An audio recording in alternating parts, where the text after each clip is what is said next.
Friends, பெரும்பாலும் உங்களுடைய நேரங்களில் உங்களுடைய ஃபோன்லேயே வேஸ்ட் ஆகிறத நினச்சி ஸ்ட்ரெஸ் ஆகுறீங்களா? அதுலேருந்து வெளியே வரதுக்கு ஒரு 5 டிப்ஸ் நான் சொல்கிறேன். அதில் 1, ஸ்க்ரீன் டைம் மானிட்டர். உங்களுடைய செட்டிங்ஸில் போயிட்டு டிஜிட்டல் வெல்பீயிங்னு ஒரு ஆப்ஷன் இருக்கும். அதை ஓப்பன் பண்ணிங்கன்னா உங்களுடைய மேக்ஸிமம் டைம் எந்த ஆப்பில் வேஸ்ட் ஆகுதுன்றது நீங்கள் ஃபஸ்ட்டு தெரிஞ்சுப்பீங்க. Number 2, active screen usage.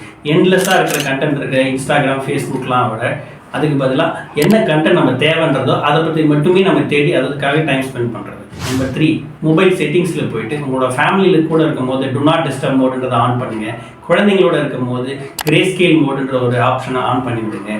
உங்களுடைய சோஷியல் மீடியாவோட நோட்டிஃபிகேஷனை முக்கியமாக ஆஃப் பண்ணியே வைங்க. டிஜிட்டல் கண்ட்ரோல் மூலமாக ஆப் கண்ட்ரோல்ஸ் மூலமாகவும் பண்ணலாம். For example forest app, screen time இதெல்லாம் இருக்குது. லாஸ்ட்டாக டிஜிட்டல் டீடாக்ஸ் அப்படின்னா என்னென்னா, எந்த ஒரு ஸ்க்ரீன் எக்ஸ்போஷரும் இல்லாமல் ஒரு நாளுக்கு 1 மணி நேரமாவது, அட்லீஸ்ட் ஒரு வாரத்தில் ஒரு நாள் ஆகுது ஸ்க்ரீன் இல்லாமல் ஹாப்பியாக ஃபேமிலியோட ஃப்ரெண்ட்ஸோட டைம் ஸ்பெண்ட் பண்ணுங்கள்.